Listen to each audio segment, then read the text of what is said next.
पति गणपति विघ्न नाशक, करते सफल तुम कर्म को। पूर्ण हो भव सिंधु मेरा, सत सत नमन करता मैं तुमको। सत सत नमन करता मैं तुमको। नमो देवे महादेवे शिवाय सततम नमः। नमः प्रकृति भद्राय नियता प्रणता स्मृतम्।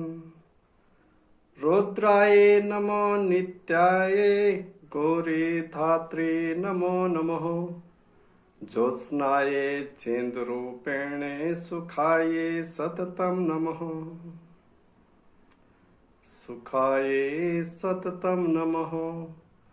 ओम नमः जगज्जननी जगदम्बिका परम्बा दुर्गा सिंह वाहिनी माता की सदा ही जय हो। हरि ही ओम।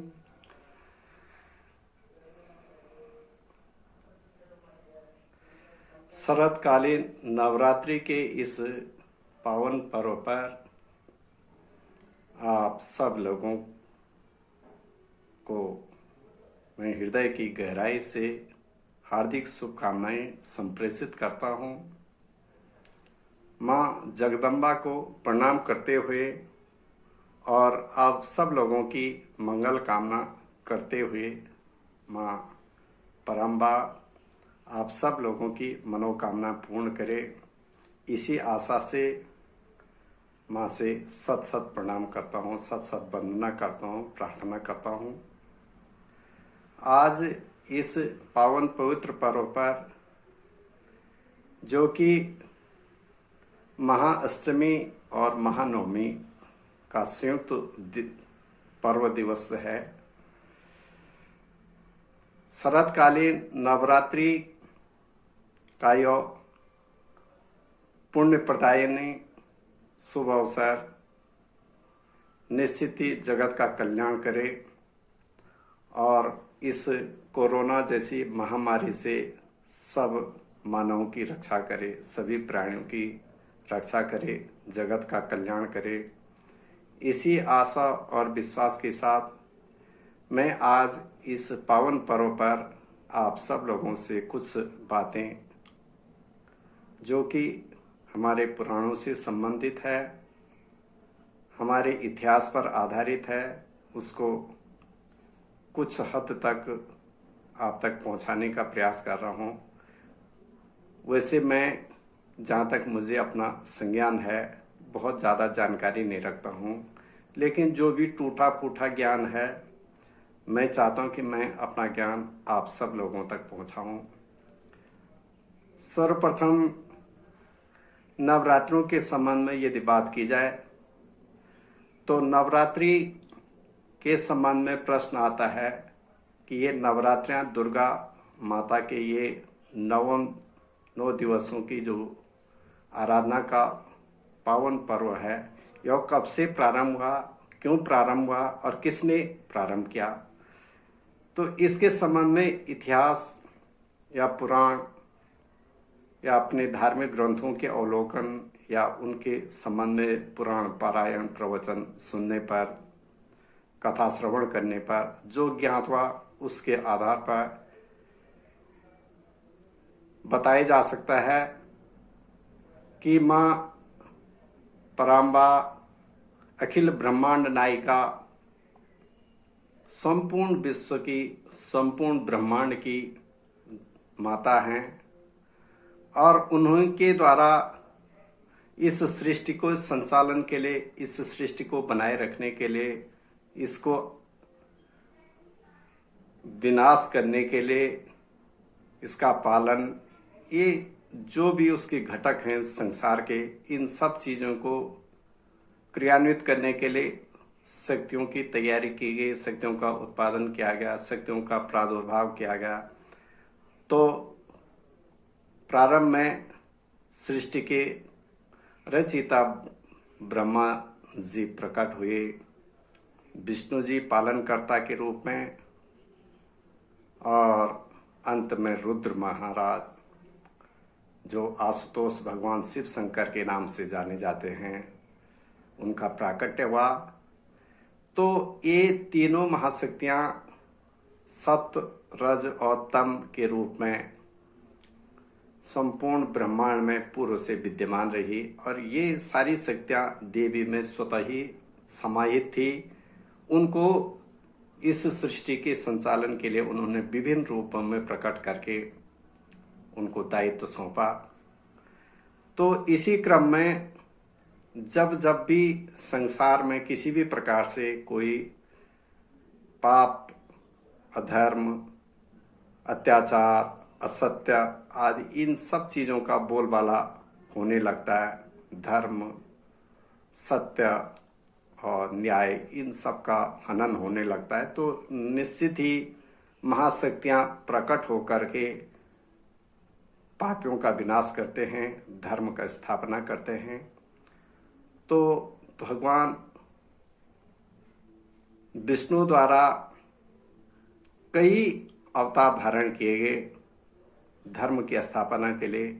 स्वयं भगवान विष्णु ही करते हैं, कहते हैं, यदा यदा ही धर्मस्य ग्लानिर्भवति भारत अभ्युत्थान धर्मस्य तदात्मानं सृजाम्यहम्। जब जब हुई धर्म के हानि, बाढ़हि असुर अधम अभिमानी, तब तब धरि प्रभु विविध शरीरा, मारहूँ अधम अधि नीचा। तो इस प्रकार से प्रभु अनेकानेक रूप धारण करके धर्म की स्थापना करते हैं। यही नहीं, प्रारंभ में जब भी शक्तियों के प्रादुर्भाव की बात आई तो एक सृष्टि के प्रारंभ में माँ ही का रूप था। लेकिन एक घटना इतिहास में यह भी घटती है कि जब रक्तबीज जैसा महाप्रतापी राक्षस या शुंभ निशुंभ जैसे, चंड मुंड जैसे या महिषासुर जैसे राक्षसों ने संपूर्ण ब्रह्मांड को त्राहिमाम कर दिया, सबको परेशान कर दिया, तो समस्त देवों ने मिलकर के एक शक्ति का आह्वान किया और उस शक्ति को अपने अस्त्र शस्त्रों द्वारा सुसज्जित करके उसको शक्ति संपन्न किया। तो उस शक्ति द्वारा माँ जगदम्बा दुर्गा सिंह वाहिनी द्वारा उन राक्षसों का हनन किया गया, उनको मारा गया और धर्म की स्थापना की गई। कालांतर में भगवान विष्णु के अवतारों के अंतर्गत जो हमारे शास्त्रों में कहे गए हैं 24 अवतार, तो इनमें से 23 अवतार पूर्व में हो चुके हैं। 24वां अवतार जो कि कलयुग में होना शेष है आने वाले समय में। तो इन अवतारों के अंतर्गत एक अवतार प्रभु श्री राम का अवतार हुआ। प्रभु श्री राम त्रेता युग में अयोध्या नरेश दशरथ के घर में जन्म लेते हैं, माँ कौशल्या के गर्भ से। और प्रभु श्री राम विभिन्न कार्यों को करते हुए जब उनके राज्याभिषेक की बात आई तो पारिवारिक घटनाक्रम के कारण उन्हें 14 वर्ष के लिए वनवास में जाना पड़ा, वन में जाना पड़ा। तो पिता की आज्ञा शिरोधार्य करके प्रभु श्री राम जंगल में अपनी भार्या सीता के साथ, अपने छोटे भैया लक्ष्मण के साथ विभिन्न क्षेत्रों में भ्रमण किया, विभिन्न ऋषि मुनियों को, अनेकानेक ऋषि मुनियों को और जंगल में निवास करने वाले आदिवासी लोगों से मिले, उनका कल्याण किया। और एक समय ऐसा आया कि जब प्रभु श्री राम दक्षिण की ओर भ्रमण कर रहे थे तो उस समय राक्षस राज रावण द्वारा माँ सीता का हरण कर दिया गया। माँ सीता का जब हरण हो जाता है तो प्रभु श्री राम उनकी ढूंढ में जंगल जंगल भटकते हैं। बहुत सारे पशु पक्षियों को उनसे आह्वान करते हैं, उनसे पूछते हैं कि क्या मेरी सीता आपने देखी? हे खगर हे मृग मधुकर श्रेणी, तुम देखी सीता मृग नयनी। ऐसा कहते कहते अनेक स्थानों में जाते हैं।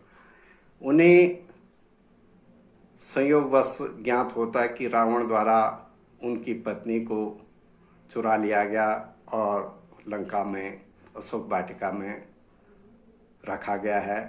तो प्रभु श्री राम अपनी वानर सेना के साथ लंका पर धावा बोलते हैं, आक्रमण करते हैं।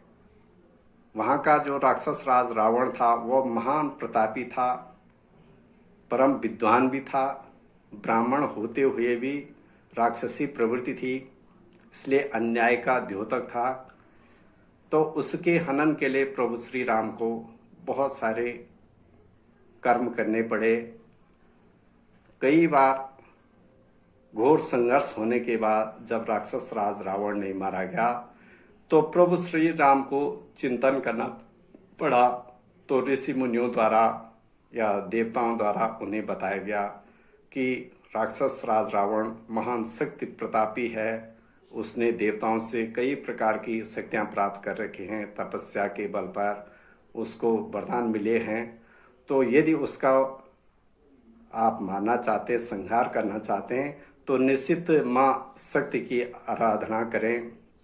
तो तब यही शरतकालीन पुण्य अवसर था। बरसात के बाद शरत काल आता है और अक्टूबर का माह और हमारे सनातन संस्कृति के अंदर जो माह आता आश्विन का मास, तो इस मास में आने वाली जो शुक्ल पक्ष की प्रतिपदा तिथि थी, उस तिथि से लेकर शुक्ल पक्ष की नवमी तिथि तक प्रभु श्री राम माँ पराम्बा, दुर्गा वाहिनी आदि शक्ति की निरंतर आराधना करते हैं, तपस्या करते हैं।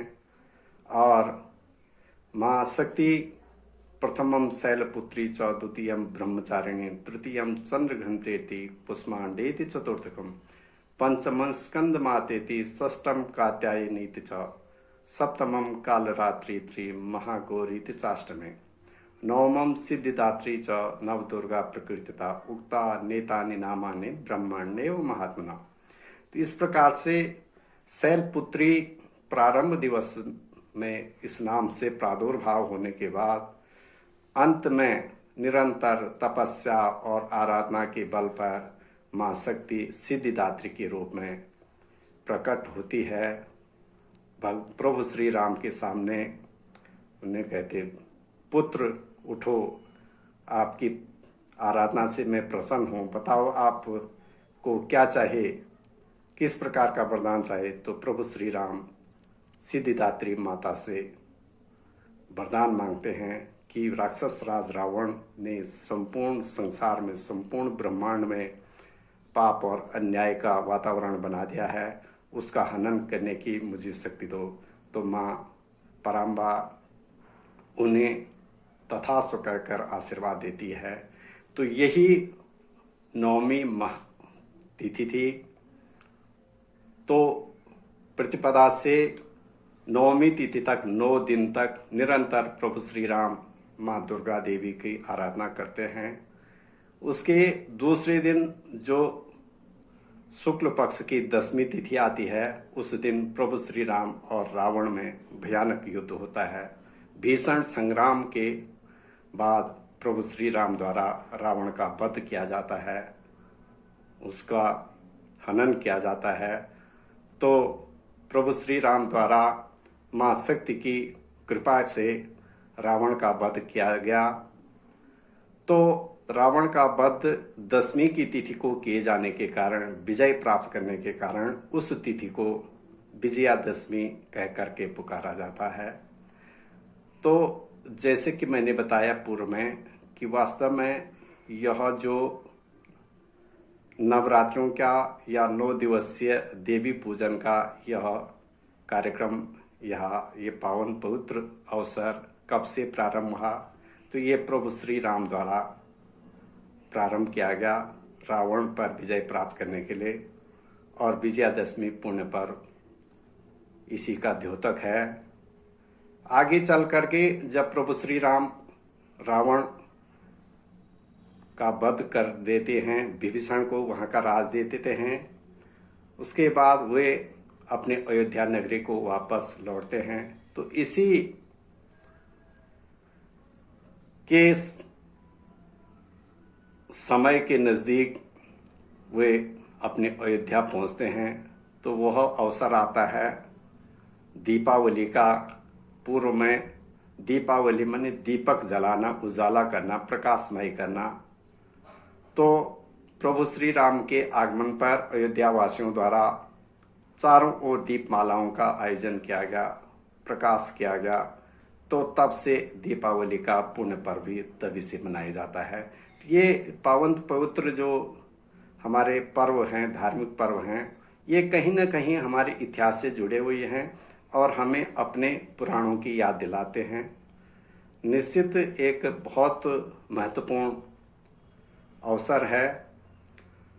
इसके अलावा इस बार की जो नवरात्रि है, विशेषकर इसको ज़्यादा महात्म्य इसलिए माना जाता है कि यह नवरात्रि इस बार आश्विन मास के बदले कार्तिक मास में आ रहे हैं। सौर मास कार्तिक का है, तो कार्तिक मास के सौर मास में और साथ ही चंद्र मास भी साथ साथ चल रहा है। तो एक साथ इस माह का होना बहुत पुण्य प्रदायी है। जिस प्रकार से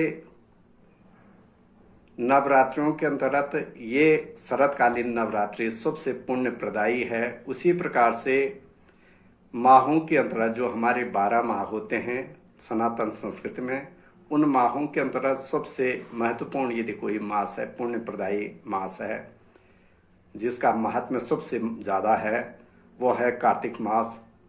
जब तुला राशि पर भगवान सूर्य नारायण जी रहते हैं, तो एक पुण्य देने वाला एक पावन पवित्र अवसर है। शास्त्रों में कहा गया है कि कार्तिक मास के समान कोई शुभ अवसर नहीं है, और कार्तिक मास में गंगा स्नान करने से बड़ा कोई भी तीर्थ नहीं है, कोई तीर्थ यात्रा नहीं है। तो निश्चित ये बहुत महत्वपूर्ण माह है। इस माह में आने का कारण, क्योंकि इससे पूर्व हमारा जो आश्विन मास था वह अधिक मास में या मल मास में एक माह अतिरिक्त बढ़ गया। इस कारण एक माह पश्चात ही इस बार नवरात्रि आई। तो एक कुछ हल्की फुल्की जो सामान्य सी जो मुझे जानकारी थी, यह मैंने आप सब लोगों से साझा करने की कोशिश की। उसके अलावा एक विशेष बात, इसलिए इस कार्तिक मास को ज़्यादा महत्व मानते हैं या देते हैं, महत्व देते हैं कि आषाढ़ मास में देवशयनी जो एकादशी आती है, देवशयनी अर्थात जिस समय देवता शयन कक्ष में चले जाते हैं, सुषुप्त अवस्था में चले जाते हैं, तो जितने भी देवता हैं हमारे सो जाते हैं। तो उस दौरान फिर ये 4 माह के अंतराल में देवोत्थानी एकादशी आती है, वो भी ये कार्तिक मास में आती है। जब 4 माह तक निरंतर शयन में रहने के बाद सभी देवी देवता जागृत अवस्था में होते हैं, उत्थान मतलब उठ जाते हैं। तो एक इस चातुर्मास को बहुत ही पुण्य प्रदायी माना गया है। इस चातुर्मास में अधिकांश हमारे शास्त्रों में कहा गया है कि लोग निरंतर शास्त्रों का अध्ययन करते हैं, पुराण पारायण प्रवचन विभिन्न स्थानों में होते हैं, और इधर उधर भ्रमण कम होता है, क्योंकि चातुर्मास के दौरान ही वर्षा काल आता है। वर्षा काल में बहुत सारे कीट पतंग जमीन में रेंगते वाले बहुत सारे आते हैं, और यदि हम रास्ते कहीं चलें तो निश्चित ही वो हमारे पाँव के दबाव में मर सकते हैं, उनकी हत्या हो सकती है। इन सब चीज़ों को मद्देनजर रखते हुए यह चातुर्मास स्थायित्व के लिए माना गया है। तो इसके लिए जितना भी कहा जाए कम ही कम है। शास्त्रों में जितना वर्णन इसमें किया गया, मैं अल्पबुद्धि इतना विवेचन तो नहीं कर सकता हूँ, लेकिन जो कुछ मेरे जानकारी में था मैंने आप सब लोगों तक पहुँचाने का प्रयास किया। जहाँ तक नवरात्रों की बात है, नवरात्रि हमारे शास्त्रों में 4 वर्ष भर में 4 नवरात्रों का प्रावधान रखा गया है। 4 मौसम होते हैं, 4 प्रकार के जो हमारे ऋतु काल होते हैं। तो 6 ऋतुओं में 4 मौसम आते हैं। चारों मौसमों के आधार पर 4 नवरात्रि आयोजित होते हैं। प्रथम नवरात्रि बसंतकालिक नवरात्रि, जिस प्रकार से यह शरतकालीन नवरात्रि प्रभु श्री राम द्वारा लंका पर विजय प्राप्त करने के लिए माँ की आराधना के लिए प्रारंभ किया गया, उसी प्रकार से बसंतकालीन नवरात्रि जो कि चैत्र मास में प्रारंभ होती है। चैत्र मास में जबकि हमारा सनातन संस्कृति के अंतर्गत वर्ष का प्रारंभ होता है, 9 वर्ष लगता है। ठीक चैत्र शुक्ल प्रतिपदा की तिथि से और 9वीं तिथि तक 9 दिन तक निरंतर माँ शक्ति की आराधना की जाती है। समस्त संपूर्ण विश्व में, संपूर्ण ब्रह्मांड में जब पाप और अन्याय का वातावरण बन गया था, तो भगवान को अवतार धारण करने के लिए माँ शक्ति से निरंतर पूजा अर्चना की गई। तो बसंतकालीन नवरात्रि के अंतर्गत निरंतर 9 दिन पूजा अर्चना के बाद माँ शक्ति प्रसन्न हुई और देवताओं के अंशावतार में इस पृथ्वी पर आने की का वरदान सभी लोगों को दिया गया। तो उसी दौरान 9वीं तिथि को जो जिस प्रकार से यह महानवमी और उसके बाद महाविजयादशमी मनाई जाती है, उसी प्रकार बसंतकालीन नवरात्रि में रामनवमी जो अंतिम सिद्धिदात्री देवी के का पुण्य पर्व है, उस दौरान भगवान श्री राम का प्राकट्य होता है अयोध्या में। तो एक बहुत महत्वपूर्ण है। उसके अलावा जो 2 अन्य नवरात्रि हैं, वर्षाकालीन के प्रारंभ में और शीतकाल के मध्य में, ये गुप्त नवरात्रियां हैं।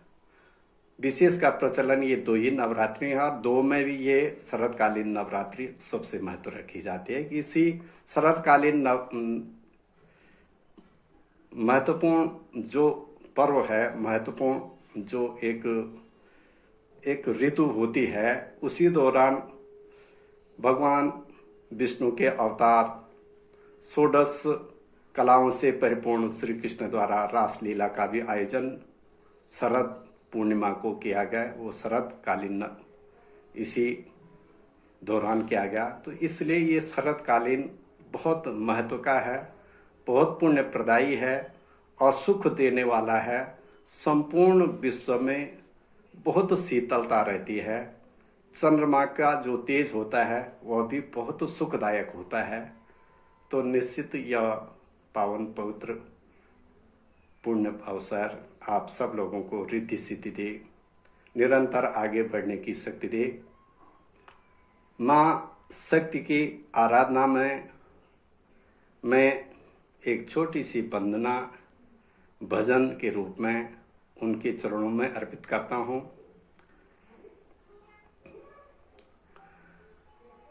अपने चरणों की भक्ति माँ अम्बे मुझे दे दो। अपने चरणों की भक्ति माँ अम्बे मुझे दे तो वाणी में ऐसी शक्ति, माँ अम्बे मुझे दे तो अपने चरणों की भक्ति, माँ अम्बे मुझे दे दो। मैं भूला हुआ राही, नहीं कोई सहारा है, मैं भूला हुआ राही, नहीं कोई सहारा है, मझधार में है नैया, बड़ी दूर किनारा है, मुझे मंजिल मिल जाए, निज धाम मुझे दे दो। अपने चरणों की भक्ति, माँ अम्बे मुझे दे दो। इस जग से क्या लेना, मैं जग का सताया हूँ, इस जग से क्या लेना, मैं जग का सताया हूँ, ठुकरा कर दुनिया को तेरी शरण में आया हूँ, माँ तेरा ही भजन करूँ, निज ज्ञान मुझे दे दो। अपने चरणों की भक्ति,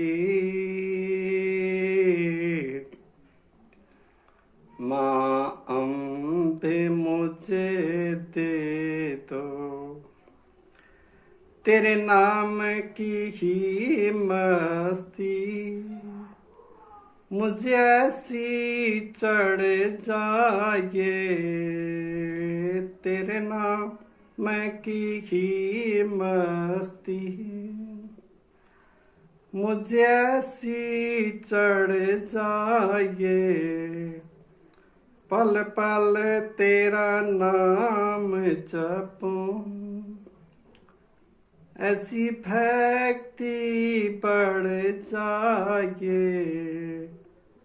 दिन रात रमूं जिसमें, ऐसा ध्यान मुझे दे दो। अपने चरणों की भक्ति, माँ अम्बे मुझे दे दो। वाणी में ऐसी शक्ति, माँ अम्बे मुझे दे दो। जय माँ। तो ये भजन की माला माँ को अर्पित है। इसके साथ ही मैं आप सब लोगों के मंगल की कामना करते हुए माँ के श्री चरणों में पुनः प्रणाम करता हूँ। जय माँ, जय माता दी।